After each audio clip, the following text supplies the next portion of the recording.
Hey everybody, this is Travis Fritz from Old Nation Brewing Company. I'm here today to talk to you about the Technische German-Style Pilsner that we have out on the market. We've done a lot of Pilsners.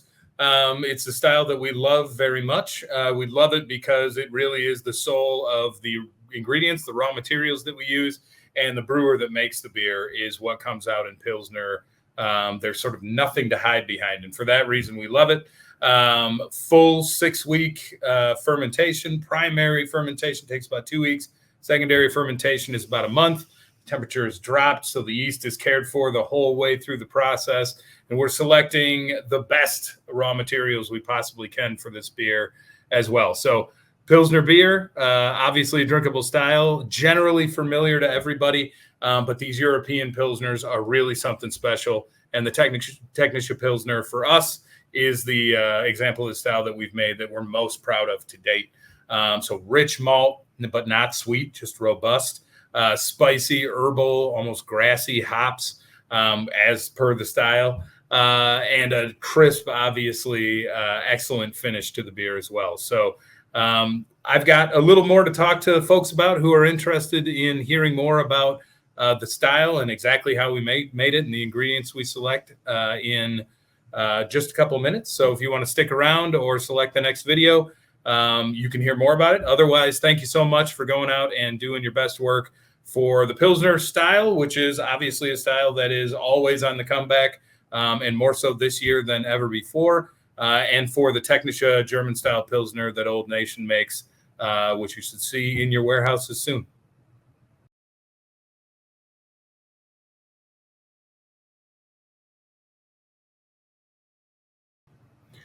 Everybody, this is Travis back again to talk a little bit more about Pilsner beer in general, and particularly the Technische Pilsner that we made. So I think what's maybe most important to think about, and what particularly European brewers, people who are really serious about this style in America too, or North America, think about when we think about Pilsner beer. So it's kind of an overused or the meaning is changed of the word elegance, but I think elegance or an elegant beer is really a good way to talk about Pilsner. And if you look at the definition of elegance, it does have to do with how you look and how you carry yourself, obviously. But I think the best definition of the word is that elegance is the quality of being both ingenious and really simple. So managing to be ingenious and create something, maybe ingenious is the wrong word, but create something that's really remarkable by being extremely simple in the process. And I think that's why brewers like me really like the Pilsner style the most. It's challenging because, again, there really is nothing to hide behind. And more than that, there's nothing to hide behind. You really have to use your own skill, or one has to use one's own skill as a brewer to get the most possible out of ingredients that are kind of everyday, and even those that are really unique are sort of subtle. And so the brewer's goal, in my mind, and I think a lot of people who are fans of Pilsners, brewers at least, who are fans of making Pilsners, is that much like when we're baking a loaf of bread, we're not saying, can you taste the flour? Can you taste the yeast? Can you taste the salt? Can you taste the water? We're just kind of saying, here is bread, and here's a really good loaf of bread. Now, does it not taste like bread? No, generally, right? You're just using that wheat flour, salt, and water, and yeast, of course. But, we're not shooting for anything that's going to blow anybody's mind, except for the way that we use those very simple ingredients to make a really great loaf of bread.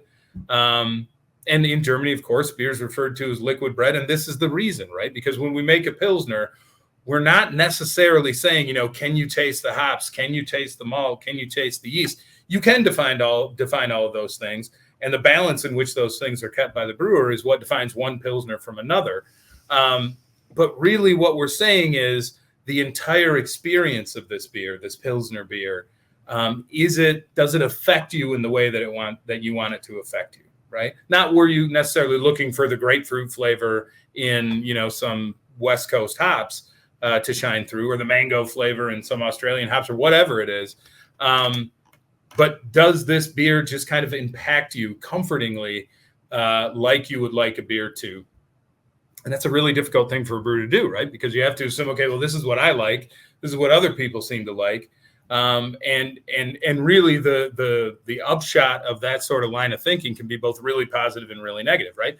In the case of great Pilsners with, historic traditions, that obviously makes these kind of golden lights of beer where it's almost difficult to explain why they're so good. They just are, and everybody sort of agrees. But it also leads to brewers saying, well, what people want is less of kind of everything. And that ends up in, more populist kind of examples of the style, as in American beers, which call themselves Pilsner, that are mass produced, that everybody knows. There's not necessarily anything wrong with those beers. There's just nothing unique. They don't feel thoughtful when you drink them. They don't feel like anyone created something for you. And so when we make Pilsners as modern craft brewers, at least at Old Nation, what we're thinking about is, it's trying to go into camp A, where we're creating something that is remarkable, but not remarkably one thing or another. Just a really remarkable style, a remarkable example of this style of beer. So we'll talk about raw materials real quickly. I am going to try and keep this as brief as possible, but we'll talk about raw materials quickly. We'll talk a little bit about technique for the Technische, the beer that we've got out, and we'll kind of wrap that up in a sort of finishing crescendo, I guess, of explaining this beer particularly. So when we select for hops for Pilsner beer, you can select any hop you want. Obviously, there's nothing that says that, for example, a piney Cascade hop from the Pacific Northwest can't be used in a Pilsner. It could. But generally, that hop is so characteristic that that's really all you get. If you drop that hop into a Pilsner, it tastes like that hop, and it sort of drowns everything else out. So normally, for Old Nation at least, we're picking really subtle varieties of hops that are coming from the places where these beers were started, which is Central Europe, largely Germany, and what is now the Czech Republic.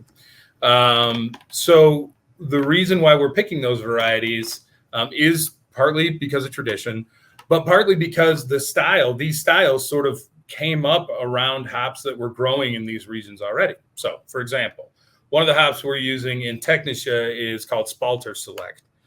Spalter Select is kind of a spicy, grassy sort of characteristic. It's a very background sort of hop. Hallertau Mittelfrüh is the aroma hop that we use on this, to the extent that there's any aroma. That's a more delicate hop that has a little bit more dimension in it. We're going floral and kind of citrusy, but also has sort of spicy and grassy notes that it shares with Spalter Select. The point here, though, is that these hops are selected not to take center stage, right? And the malt that we use is a superior Pilsner malt, is actually what it's called. It's a very good Pilsner malt. But even that malt is not made to be the star of the show. The yeast that we're using is one of my favorite yeasts, a Danish lager yeast, that is also heavily selected for this beer, but selected so that its contribution is a part of a whole, as opposed to the thing that you are calling out when you drink the beer. So, for example, in a German wheat beer, banana and clove might be the predominant flavor. Those come from the yeast that we're using and the sort of aromatic compounds it kicks off during fermentation. And there's not really much more to that beer, right? It really just tastes like that yeast. Similarly, in American IPAs, whatever hops we select, that's the star of the show. Again, in these Pilsner beers, this balance of the flavors of raw material is really important. And I'll tell you what I learned as I was, a young brewer in Germany, and what my masters were telling me about this kind of beer philosophically. And that is that, in a Pilsner, it's kind of a common thing to say that, at least in Europe among brewers, that you want to taste the field that the barley grew in. And that what that really means is you want to do all the processes it takes to make a really clear, beautiful looking beer in the glass with a nice rocky head that looks beautiful and sort of helps the mouthfeel of the beer as you drink it, and the aroma and this delicate and sort of elegant flavor. All of this is meant to sort of work together, as we said before here with the bread example. When it does, it's absolutely magical. And so for us, the idea is not necessarily to get out of the way of the ingredients as brewers, or, to have the hops get out of the way of malt, or to have the yeast get out of the way of both. The idea is to put them all in the exact right amount so that everything is working together cohesively, as we said in the example of bread again. So these Spalter Selects and Mittelfrüh hops are kind of the king, particularly the Mittelfrüh is kind of the king of European hops. They're called land race varieties, which means that they grew up and were tailored specifically to the area of, in this case, for Mittelfrüh, Germany, that they were developed in.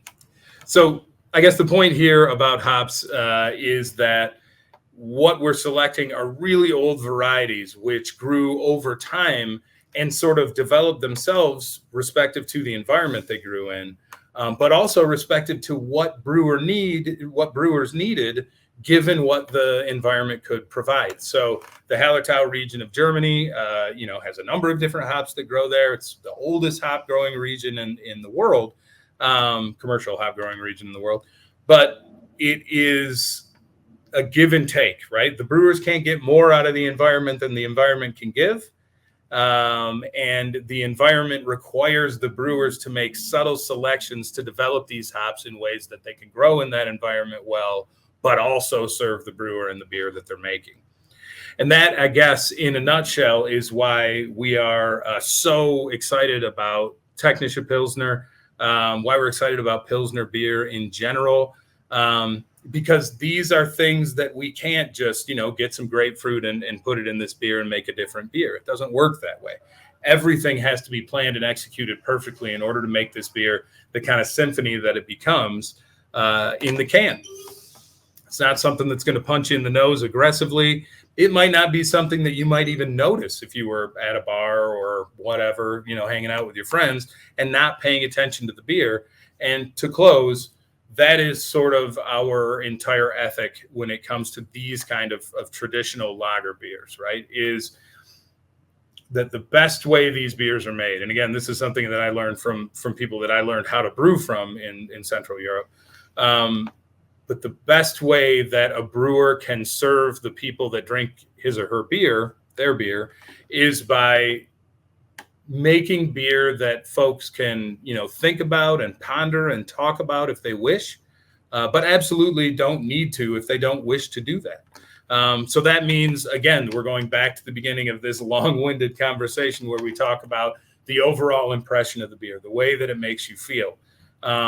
Again, when we're making IPAs, we can select for super loud hops that, represent things that you already know. And it's meant to blow your mind. It's meant to confront you. It's meant to be talked about and considered, because it's really all you can do when you drink that beer.